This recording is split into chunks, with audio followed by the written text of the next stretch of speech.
The air in Asteroid Mining Station 7 was always too thin, too recycled, carrying the metallic tang of machinery and the subtle staleness of too many people living in too small a space. It hung heavy with tension today, as it often did when shipments were delayed or corporate inspectors arrived unannounced. Cale and Vance, Cale to the few who'd earned the right, stood at the large viewport overlooking the docking bay, hands clasped behind his back, watching as the sleek corporate shuttle completed its docking procedures. His weathered face remained impassive, but his jaw clenched slightly.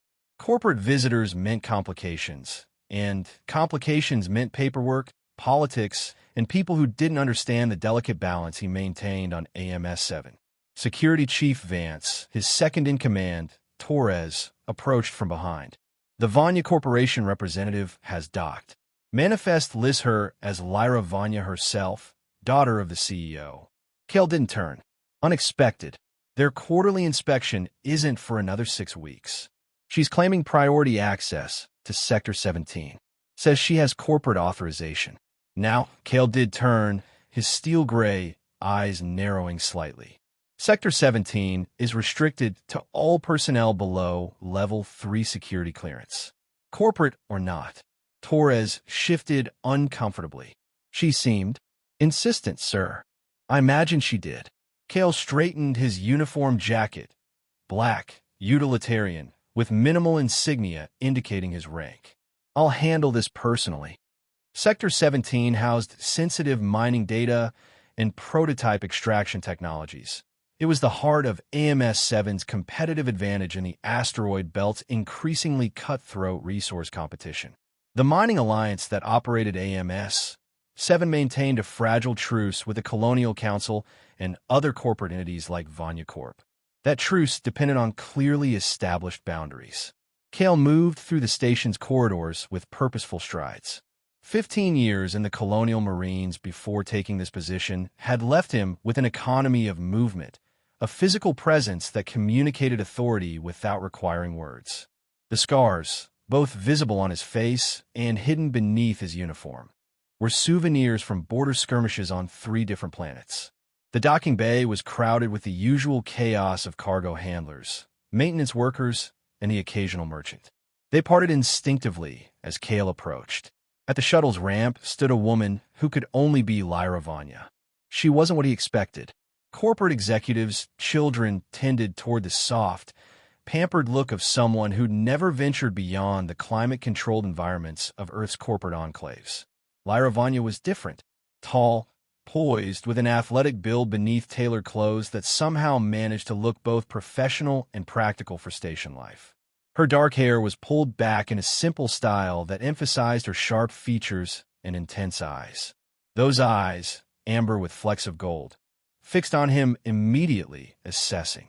Security Chief Vance, she said before he could speak, her voice carrying the crisp, cultured tones of someone educated in the finest institutions. I've been waiting for 12 minutes. On a station this size, that seems excessive. Cale stopped a precise distance away, close enough for conversation, far enough to establish boundaries. Miss Vanya, we weren't expecting Vanya Corporation representatives until next quarter. Clearly, her smile didn't reach her eyes.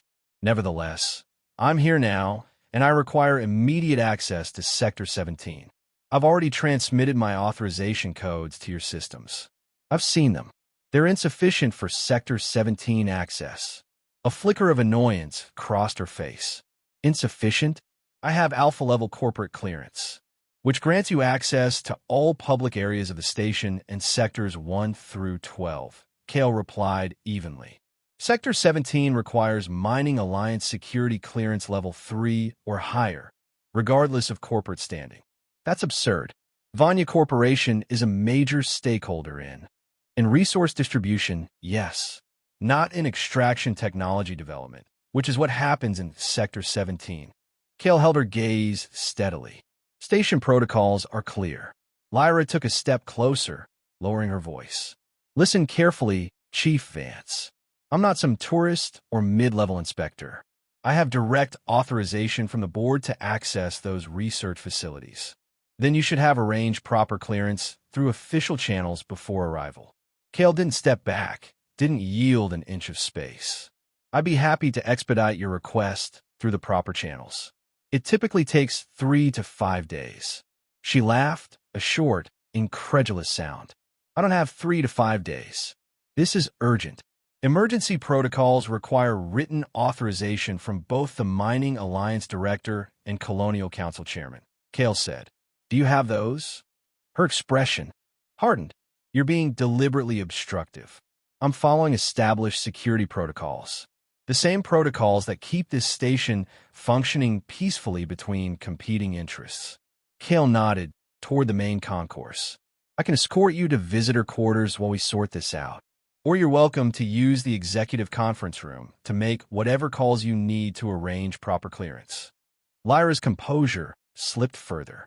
"Do you have any idea who I am beyond my name? Well, my family controls." "Yes, Miss Vanya. I'm familiar with Vanya Corporation's influence. But out here, station security protocols take precedence over corporate hierarchies. That's the agreement your father signed when Vanya Corp joined the consortium." Her eyes flashed. That agreement was predicated on good faith cooperation, which includes respecting security procedures, Kale countered. He could see she wasn't accustomed to being denied. Most station administrators would be falling over themselves to accommodate someone of her status. Lyra stepped even closer, her voice dropping to a dangerous whisper. "I don't think you understand what's at stake here. People's lives could depend on my accessing that data.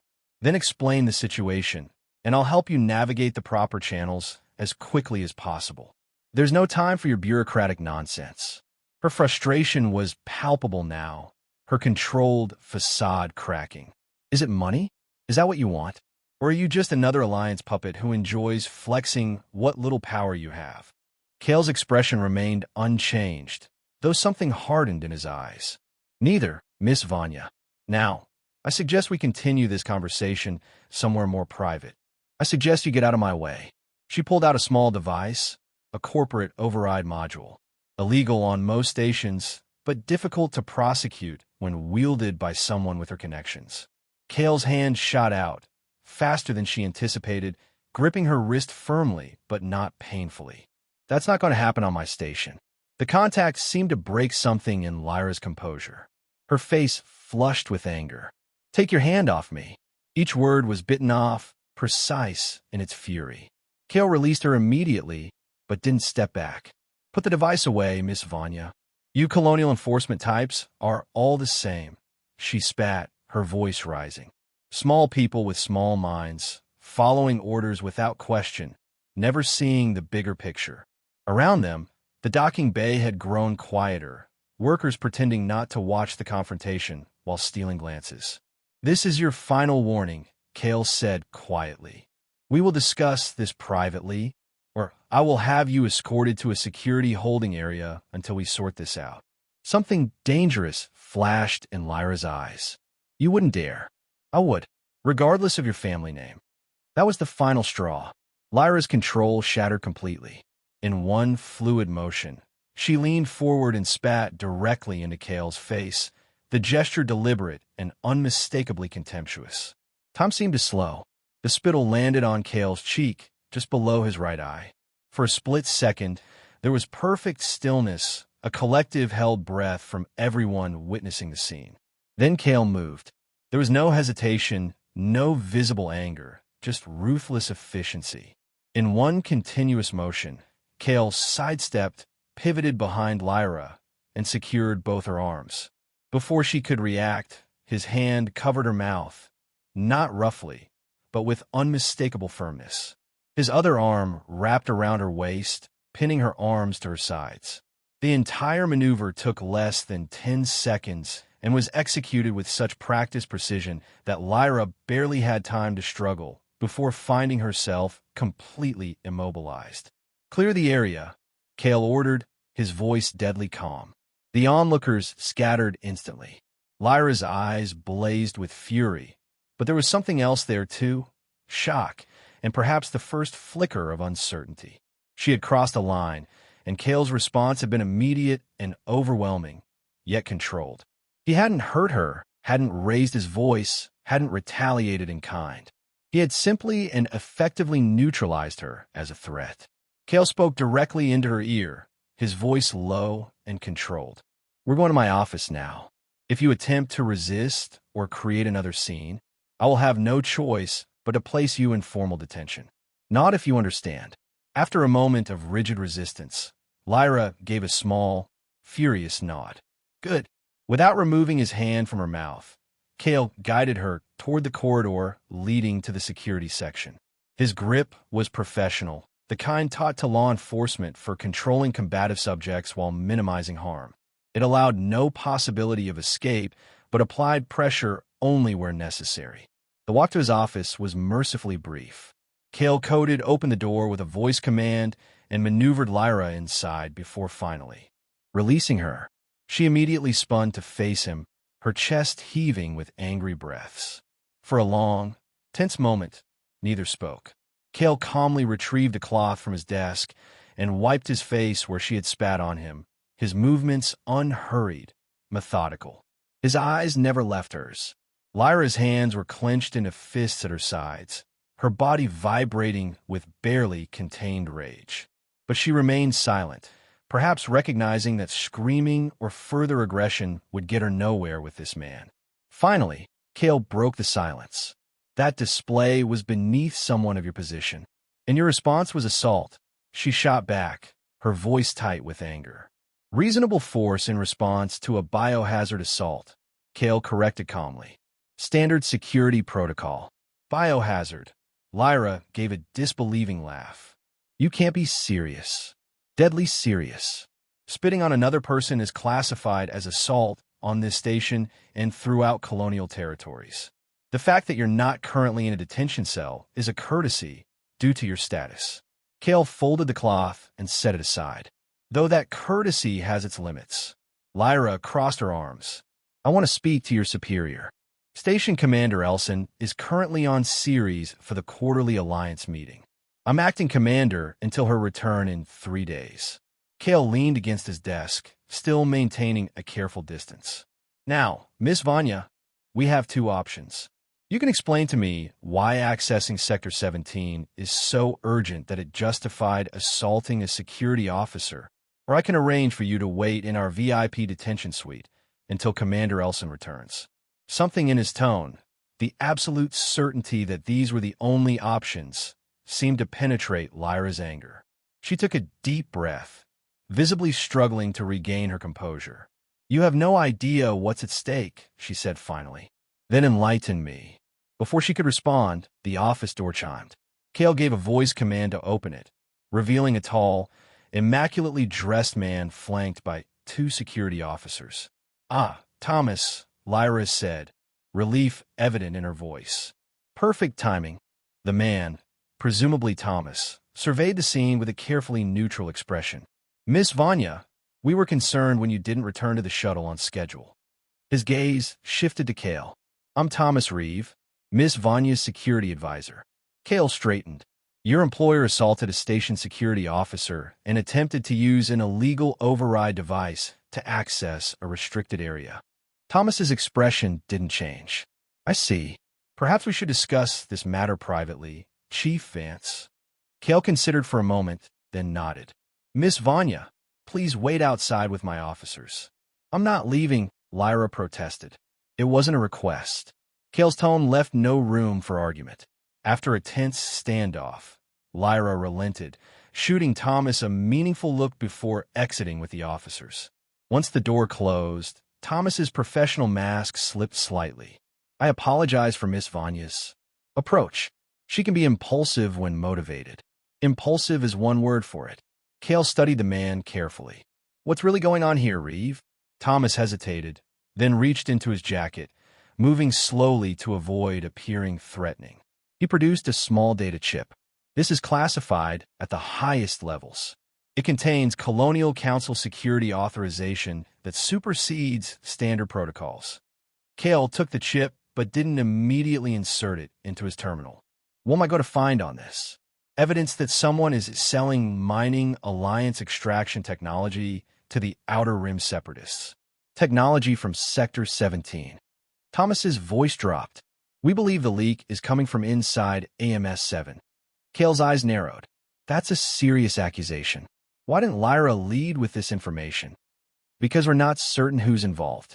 It could be anyone with high-level access, including station security. Thomas held Kale's gaze. Miss Vanya was instructed to trust no one until she could access the data herself. And you're telling me now, because your response to her provocation suggests you're not involved. A guilty man would have either granted access immediately to avoid scrutiny or overreacted violently. Thomas allowed himself a small smile. You did neither. Kale inserted the chip. The terminal screen filled with Colonial Council security codes, authentic ones, according to his verification systems. He scanned the brief attached to the authorization. Possible technology theft, suspected separatist involvement, potential sabotage risk. Why Lyra Vanya? Kale asked, looking up from the screen. If this is as sensitive as it appears, why send an executive's daughter rather than Colonial Intelligence? She's not just an executive's daughter, Thomas replied. Before joining Vanya Corporation, Lyra spent 3 years with Colonial Intelligence, specializing in corporate espionage and technology. Theft. She left officially, but this is an unofficial consultation. Kale leaned back, processing this new information. It explained her confidence, her expectation of compliance. It didn't excuse her behavior, but it contextualized it. I'll need to verify this with my Colonial Council contact, Kale said finally. Of course, but I would suggest time is of some importance. Kale made the call, a secure transmission to his contact at Colonial Council Security. After a brief, cryptic conversation, he received confirmation. The authorization was genuine, and the situation was classified Priority 1. When Lyra was allowed back into the office, the atmosphere had shifted. Not friendly, certainly not comfortable, but the immediate hostility had been replaced by a wary pragmatism. Your credentials check out, Kale said without preamble. I'll escort you to Sector 17 personally. Lyra looked between Kale and Thomas, clearly trying to gauge what had transpired in her absence. Just like that, Kale confirmed. Though we will be discussing your methods when this is concluded. My methods got results, she replied, but there was less heat in her voice now. Your methods nearly got you detained. Results came from proper authorization, which you had all along. Kale moved toward the door. Shall we? The journey to Sector 17 was tense and silent. Kale led the way, with Lyra a half-step behind and Thomas following at a respectful distance. The few station personnel they passed nodded deferentially to Kale, but watched the visitors with curious eyes. Sector 17 was separated from the main station by a series of security checkpoints. At each one, Kale provided both his credentials and the special authorization from Lyra's data chip. The final door, a heavy, reinforced barrier, opened to reveal a laboratory complex bustling with activity. Researchers in Alliance uniforms moved between workstations, examining holographic models and testing equipment. Chief Vance, a surprised voice called out. A middle-aged woman with close-cropped gray hair approached. We weren't expecting you today. Is everything all right? Dr. Kapoor, Kale greeted her. This is Lyra Vanya and Thomas Reeve. They have special clearance to examine the MX-7 extraction technology files. Dr. Kapoor's eyebrows rose slightly. I see. May I ask why? Security review, Kale said simply. Is Lynn available to assist? He's in testing lab 3. I'll call him.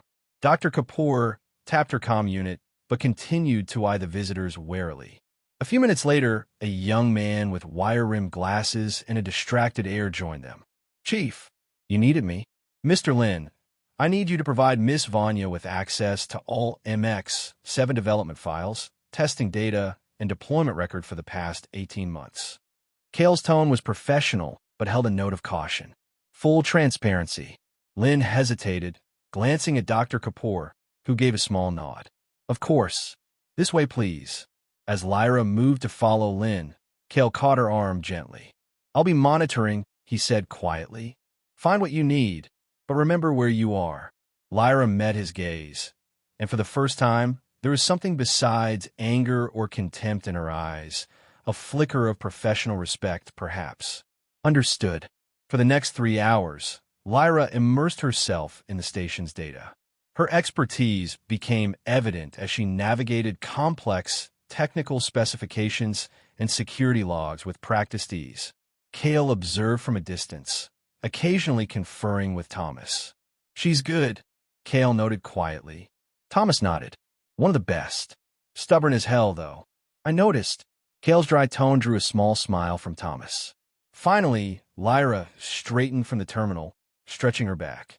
She motioned for Kale to join her, pointing to the screen. "There," she said quietly.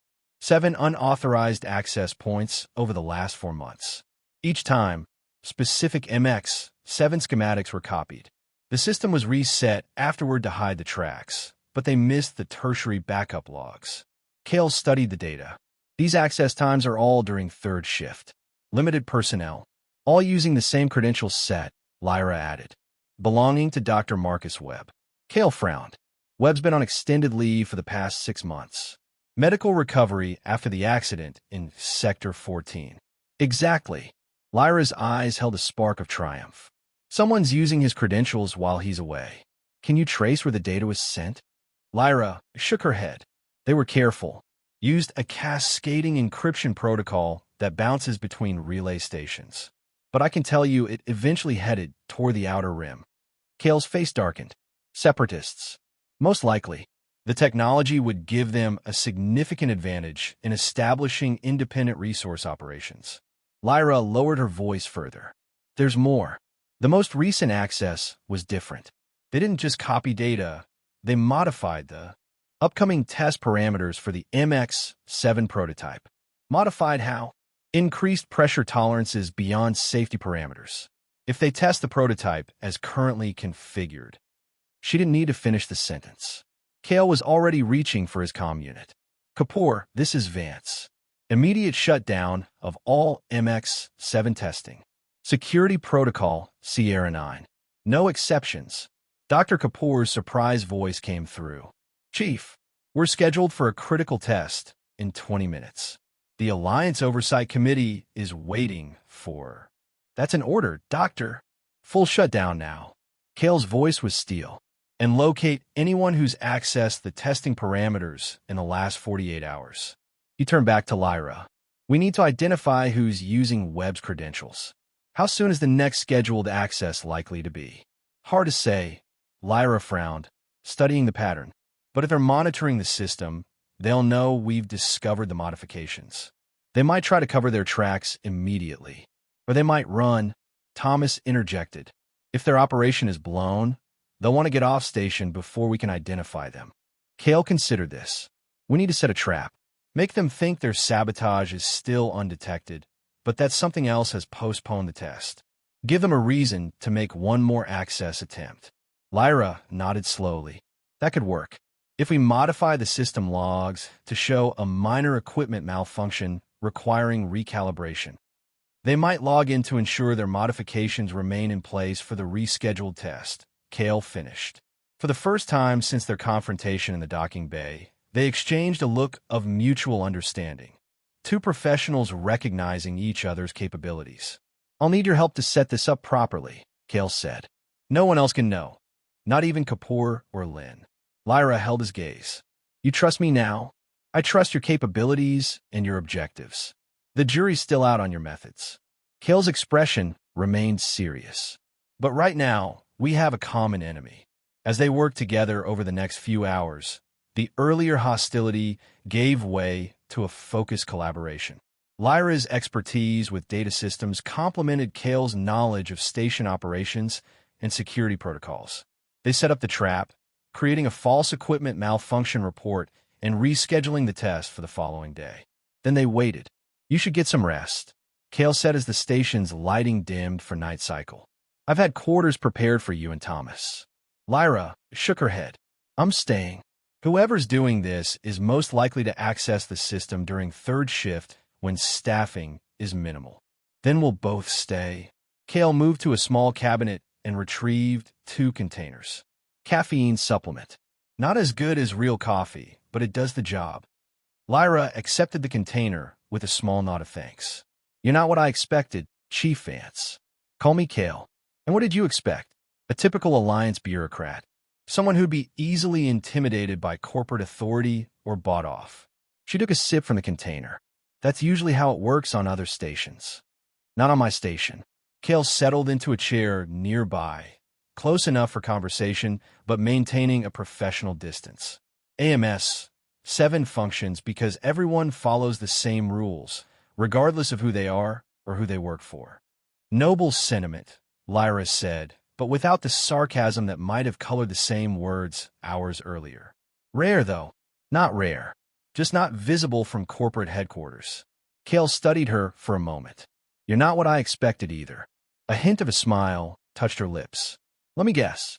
Spoiled corporate princess. Something like that, he admitted, though your credentials with colonial intelligence were a surprise. Thomas told you. It wasn't a question. He thought it might help me understand your intensity. Lyra's expression turned thoughtful. My father wanted me to go straight into the corporate side, follow the family tradition. I joined colonial intelligence instead, partly to prove I could make it on my own merits, partly because I believed in what they were doing. She paused. 3 years of field work changed some of those idealistic notions. So you went corporate after all. I went where I could make a difference. There was a defensiveness in her tone. Vanya Corporation has the resources and reach to address problems colonial intelligence could only document, like technology theft, among other things. Lyra met his gaze directly. My position gives me access and authority that most colonial agents can only dream of, and responsibilities to your family's interests that sometimes conflict with broader colonial goals, Kale observed. Instead of bristling, Lyra considered this. Sometimes, it's a balancing act, like spitting in a security chief's face to maintain your cover. The question was delivered without heat, almost conversational. Lyra had the grace to look slightly abashed. That was not my finest moment. I've been undercover too long. Sometimes the role becomes too real. What role is that? Entitled corporate heiress used to getting her way. She offered a small, rueful smile. I needed to appear aggressively focused on getting access while hiding my real reasons. Your refusal pushed me further into character than I intended. I've had worse, Kale said dryly, though usually from drunk miners, not corporate intelligence operatives. Before Lyra could respond, the terminal beeped softly. Both turned toward it immediately. Someone's accessing the test parameters, Lyra said, fingers flying across the interface. Using Webb's credentials, just as we expected. Kale was already at his comm unit. Security team to Sector 17, silent approach. Possible intruder. He turned to Lyra. Can you trace the physical access point? She nodded, eyes locked on the screen. Terminal 12B. That's in the auxiliary control room for the testing lab. Let's go. Kale retrieved a sidearm from a locked drawer, checking it quickly before holstering it at his hip. Stay behind me. They moved swiftly through the darkened corridors of Sector 17, most of the labs now empty for the night cycle. Kale's movements were silent, practiced, reminders of his military background. Lyra matched his stealth surprisingly well, further evidence of her intelligence training. As they approached the auxiliary control room, Kale signaled for Lyra to stop and activated his comm unit on silent mode, coordinating with the security team approaching from the other direction. Then he drew his weapon and gave Lyra a questioning look, asking if she was ready. She nodded once, her expression focused and determined. Kale entered a code on the door panel, and it slid open silently. Inside, a figure hunched over a terminal back to the door. Not one of the lab technicians or scientists they'd met earlier. This was someone in a maintenance uniform, fingers moving rapidly across the interface. Station security, Kale announced, weapon raised. Step away from the terminal and put your hands where I can see them. The figure froze for a split second, then lunged for something beside the terminal, a weapon. Kale fired a precision shot that hit the wall just beside the intruder's hand. A warning. Next one won't miss, Kale said calmly. Hands up. Now. The intruder slowly raised their hands and turned around. It was a woman, mid-30s, with the weathered look of someone who'd spent too much time in low-gravity environments. Her eyes darted between Cale and Lyra, calculating. Allison Mercer, Cale identified her. Maintenance crew for Sector 15 and 16. You're out of your assigned area. I was called in to fix a terminal malfunction, Mercer replied, her voice steady despite her obvious tension. With Dr. Webb's security credentials? Lyra stepped forward, keeping safely to the side of Cale's aimed weapon. Interesting choice for a maintenance call. I don't know what you're talking about. The terminal was open when I got here. Mercer's eyes narrowed as she looked more closely at Lyra. Who is she, Chief? Doesn't look like station security. She's the reason you're caught, Cale said simply. Where were you sending the MX-7 schematics? A flash of something, fear, resignation, or both, crossed Mercer's face. I want a colonial advocate present before I answer any questions. You'll get one, after we secure the station. Cale nodded to the security team members who had silently entered behind them. Take her to detention. Full isolation, no communications. As the officers led Mercer away, Lyra moved to the terminal. She was trying to erase her tracks. Almost succeeded, too. Her fingers moved across the interface. But she left fragments. Yes, here it is. She was sending the data to a shuttle scheduled to depart tomorrow morning. Cargo shuttle? Cale asked, coming to look over her shoulder. Yes, bound for Europa Station. Lyra pointed to a manifest entry, but with a planned stop at Outpost Delta for routine maintenance. Delta is a known handoff point for Outer Rim operations. Cale was already on his comm unit, ordering the shuttle detained and its crew held for questioning. When he finished, he found Lyra looking at him with a mixture of admiration and something else. Something that made the professional distance between them feel suddenly inadequate. That was... She began. Just doing my job, he finished for her. No. Lyra shook her head. That was exemplary work, Cale. You responded instantly, took the shot perfectly, disabled her without endangering anyone. Most station security I've encountered would have either hesitated too long or shot to kill without warning. Cale holstered his weapon. Colonial Marines training. 15 years creates certain habits. Good habits. For the first time, her smile reached her eyes. Thank you for trusting my information and acting on it. Partners in an operation watch each other's backs, Cale said simply. Even temporary partners. Something flickered in Lyra's expression. Yes, even temporary ones. The next 12 hours were a blur of activity. Mercer's interrogation revealed connections to 3 other station personnel involved in the operation. The MX-7 schematics were recovered from a hidden compartment on the cargo shuttle, along with evidence linking the thieves to separatist groups in the Outer Rim territories. Cale and Lyra worked seamlessly together throughout the investigation, his authority and knowledge of the station complementing her expertise in counterintelligence and data analysis. They barely had time to rest, sustaining themselves with caffeine supplements and protein bars as they pieced together the extent of the conspiracy. By the time Station Commander Elson returned early from her series meeting, summoned by Cale's priority alert, they had compiled a comprehensive report on the technology theft operation and its potential ramifications for Alliance security. Impressive work, Elson said after reviewing their findings. She was a stern woman with 30 years of Alliance service behind her, not easily impressed. Both of you. They stood in her office, Cale at parade rest, Lyra maintaining a similar posture beside him. The formal debriefing had taken over an hour, but Elson had grasped the implications immediately. The Alliance owes you a debt of gratitude, Miss Vanya, Elson continued. Though I understand your methods upon arrival were unconventional. Cale saw Lyra stiffen slightly beside him. I take full responsibility for that, Commander, she said. The urgency of the situation led me to behave in a manner inconsistent with proper protocol. Elson's gaze shifted to Cale, and Chief Vance's response was appropriate and measured, Commander. Lyra's voice was firm. Had I been in his position, I would have done the same. A hint of surprise crossed Elson's face at this defense. I see.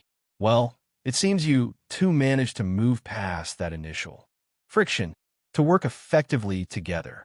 Yes, Commander, Kale replied. Miss Vanya's expertise was invaluable, and Chief Vance's station knowledge and tactical skills were essential to our success, Lyra added promptly. Elson looked between them, something knowing in her expression. Indeed. Well, the Colonial Council and Alliance leadership will want to recognize this achievement. I expect you'll both receive commendations. After finalizing a few details, they were dismissed. As they walked through the corridor outside Elson's office, an awkward silence fell between them. The intensity of the past 24 hours had created a connection neither had anticipated, and now, with the immediate crisis resolved, neither seemed certain how to proceed. So, Lyra said finally, I suppose I should arrange transport back to Vanya headquarters.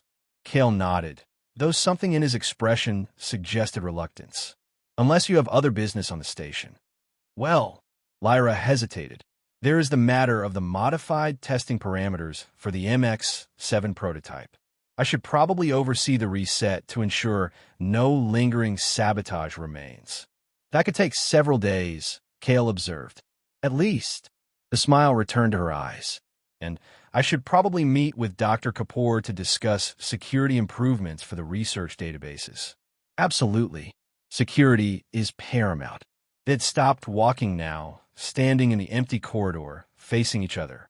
The professional distance that Kale had so carefully maintained since their first meeting had diminished, though neither had consciously moved closer. About what happened when we first met, Lyra began. Water under the bridge, Kale said. No, it's not. Her gaze was direct, unflinching. I behaved abominably. You deserved better, especially given how professionally you handled the situation. I'd like to apologize properly. Kale studied her face for a moment, searching for sincerity. He found it. Apology accepted. Though I'd prefer if you didn't make a habit of spitting on security personnel. She laughed, a genuine sound that transformed her features. I'll add it to my list of things to avoid. Right after attempting to illegally access restricted areas and antagonizing ex-Marines. A wise policy, Kale agreed, the corner of his mouth lifting in what might have been the beginning of a smile. They resumed walking, heading toward the station's central hub. You know, Lyra said thoughtfully, my father will be extremely interested in the security implications of this incident. Vanya Corp has similar research facilities that could be vulnerable to the same type of infiltration. The Alliance might be open to sharing our enhanced security protocols, given your assistance in this matter, Kale replied, which would require a liaison. Lyra let the thought hang between them. Someone familiar with both the technology and the security procedures, Kale agreed. They reached the junction where they would need to part ways. Lyra to the executive quarters, Kale to the security center. I should check on our prisoners, Kale said, hesitating. And I should contact my father about today's developments. Lyra seemed equally reluctant to end their conversation. There's a reception tomorrow evening, Kale said suddenly. For the Alliance research team. Given your contributions, you should attend. Is that an invitation, Chief Vance? Kale, he corrected. And yes, it is. Then I accept. Kale. She held his gaze a moment, longer than necessary, before turning toward her quarters. Kale watched her go, realizing that the boundaries between them had shifted irrevocably. What had begun as hostility had transformed into something far more complex. Respect, certainly, possibly friendship, and perhaps the potential for something more. He touched his cheek absently, where her spittle had landed just one day earlier, marveling at how quickly perspectives could change when survival demanded cooperation. The station continued its rotation around the asteroid it mined, indifferent to the human dramas unfolding within its walls. But for Kale Vance, something fundamental had changed in his carefully ordered world. The next few days brought a flurry of activity to AMS-7. Colonial Council investigators arrived to process the captured conspirators. Mining Alliance executives conducted emergency reviews of all extraction technology security. Through it all, Kale and Lyra found themselves repeatedly working together, their initial partnership extending naturally into the aftermath of the crisis.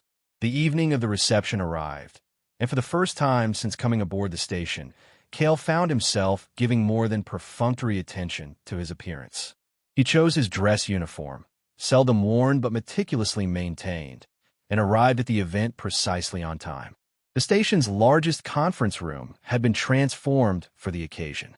The usual utilitarian lighting was dimmed, replaced by the warm glow of ambient illumination designed to mimic candlelight.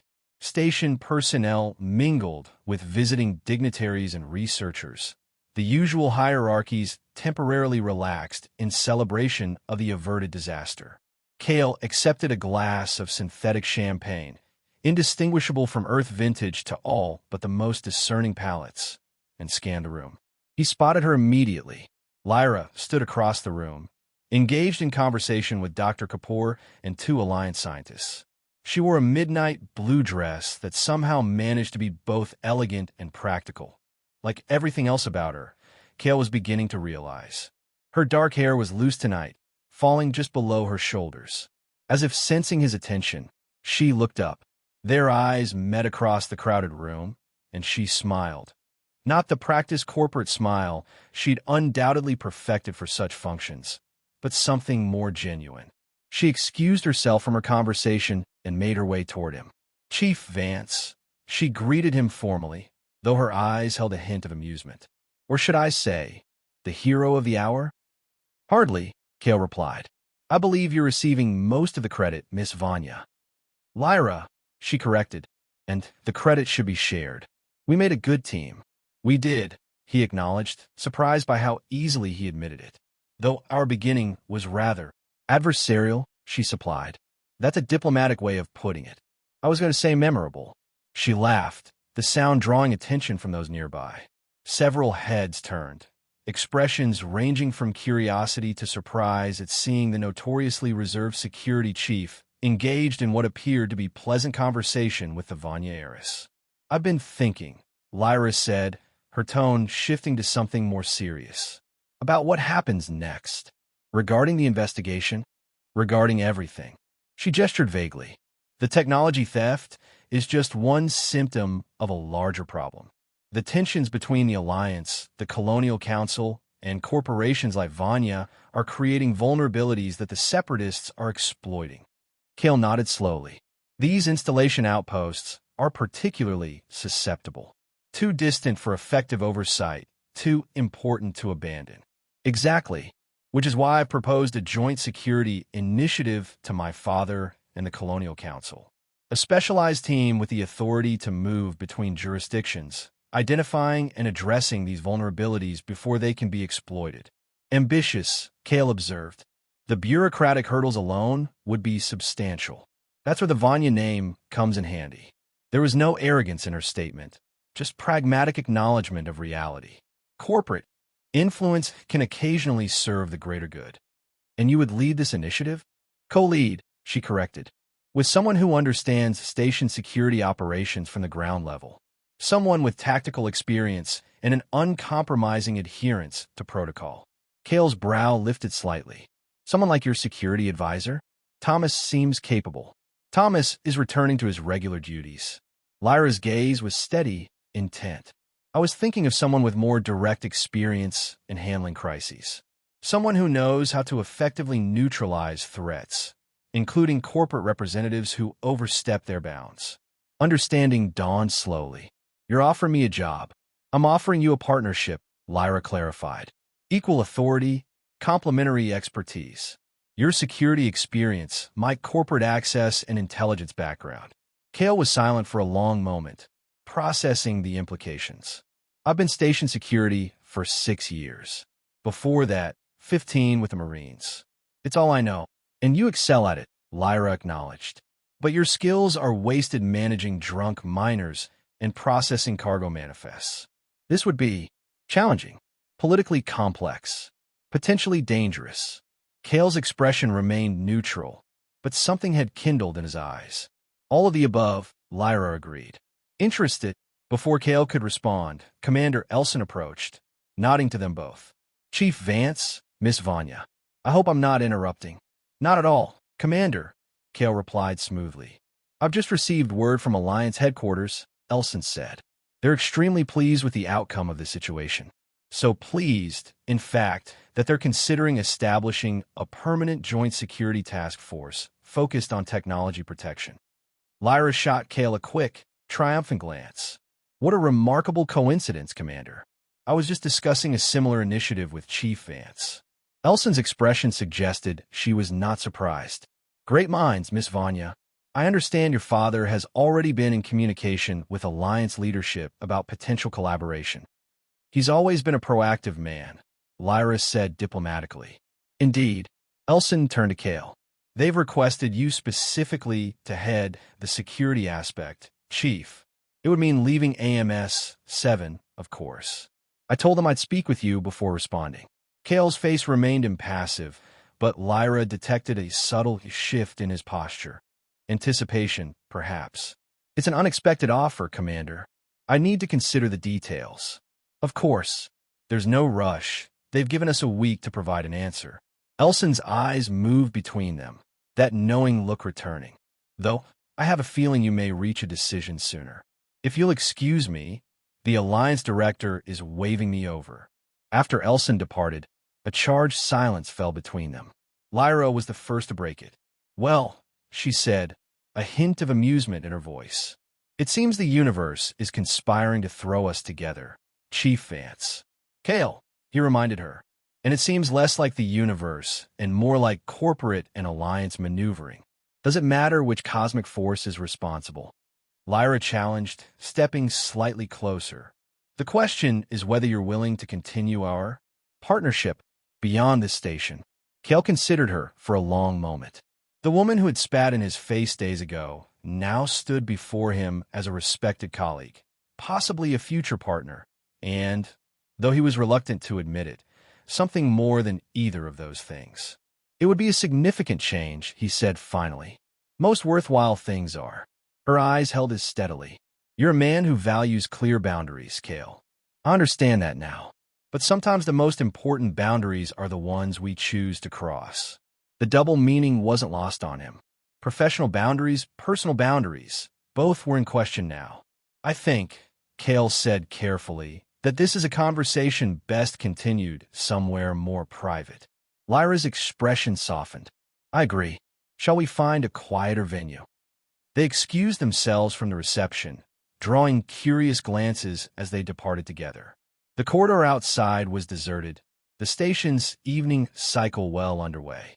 They walked in companionable silence until they reached one of the observation decks, a small, seldom-used space with a viewport overlooking the asteroid field. The view was spectacular, chunks of rock and ice drifting against the backdrop of infinite space, occasionally catching the light from the distant sun and glinting like scattered diamonds.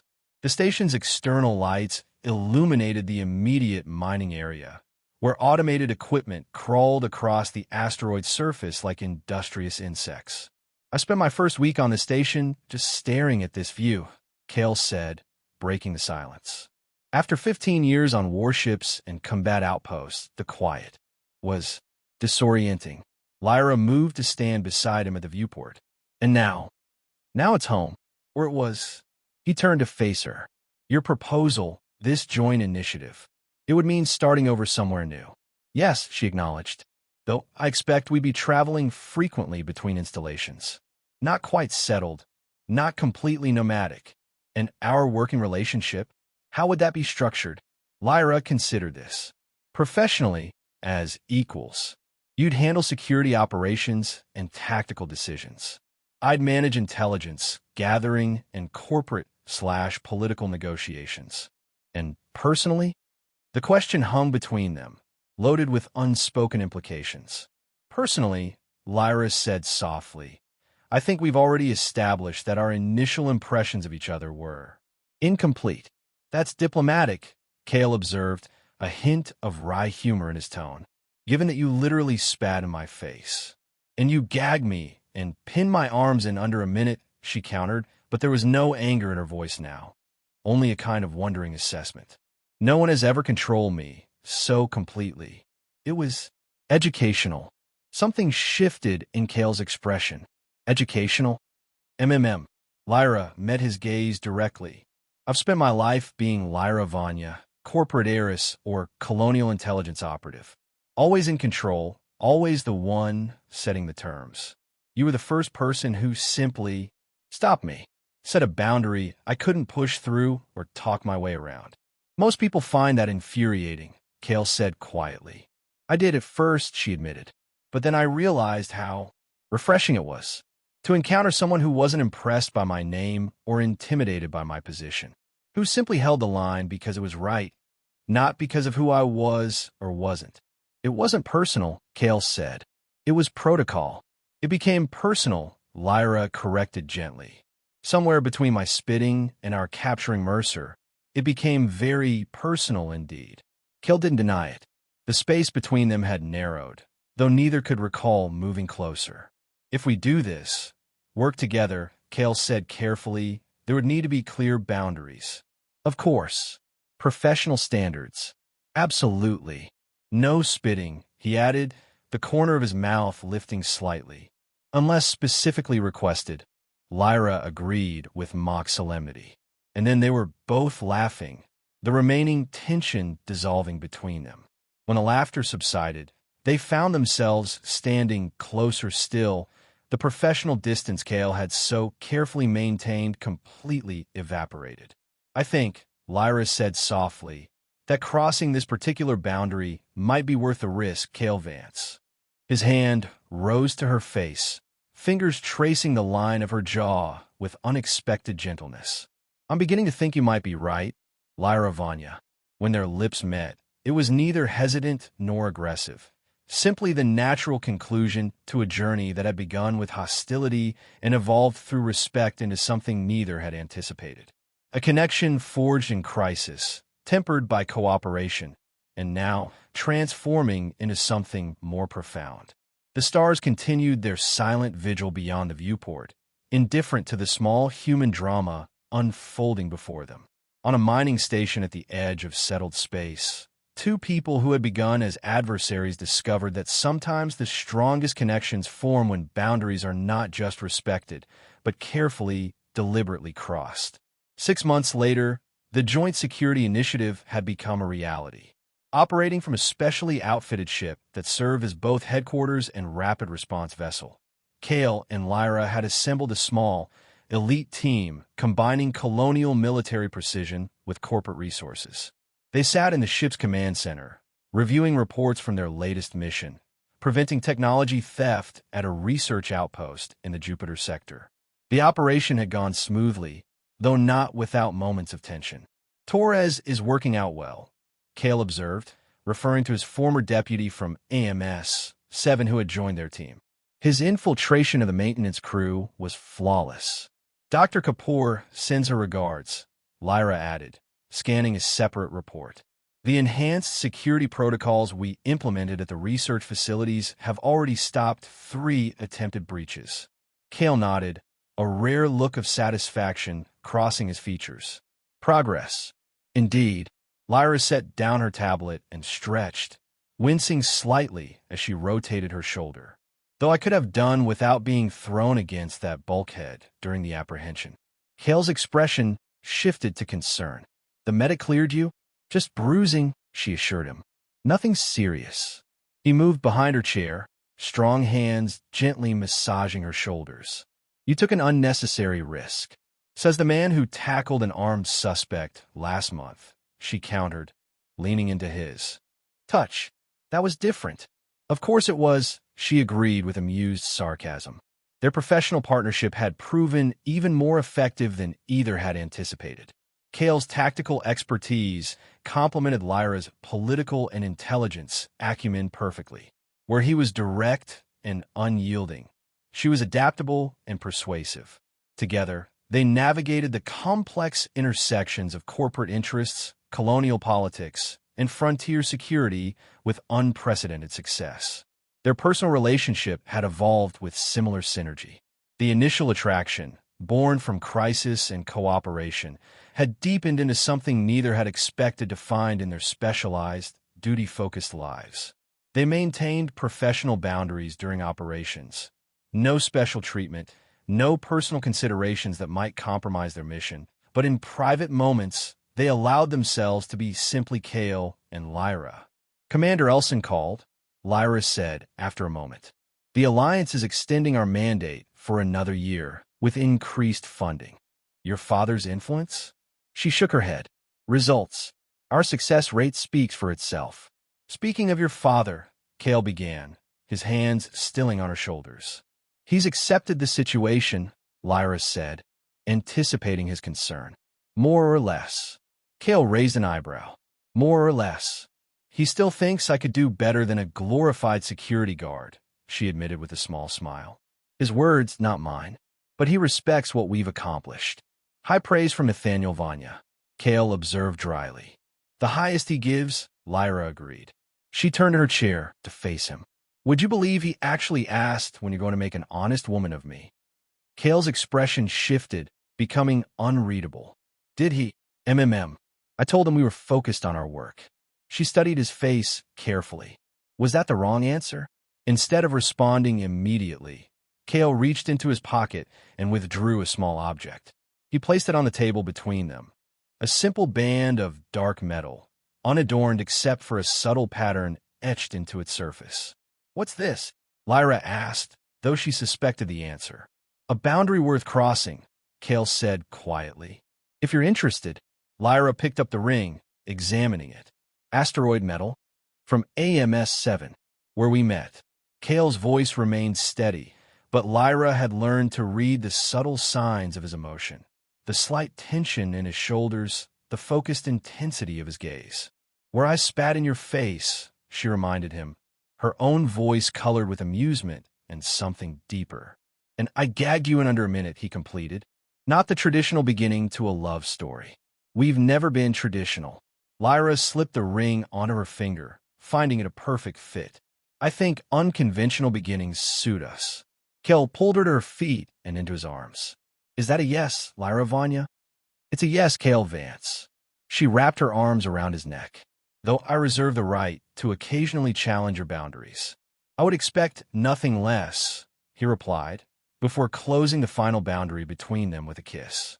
Outside the viewports of their ship, the vast expanse of space stretched endlessly in all directions, filled with stations and outposts and colonies, each with its own boundaries to maintain and, occasionally, to cross. For the former security chief and the corporate intelligence operative, the journey that had begun with hostility and restraint had led to the most unexpected destination of all, a partnership of equals, bound not by force or necessity, but by choice and understanding and, ultimately, love. The boundaries between them hadn't disappeared. They had transformed. From lines that divided to connections that bound, from walls that separated to bridges that joined. In a universe defined by borders and barriers, they had found strength in knowing which boundaries to respect, which to defend, and which, when the moment was right, to cross together.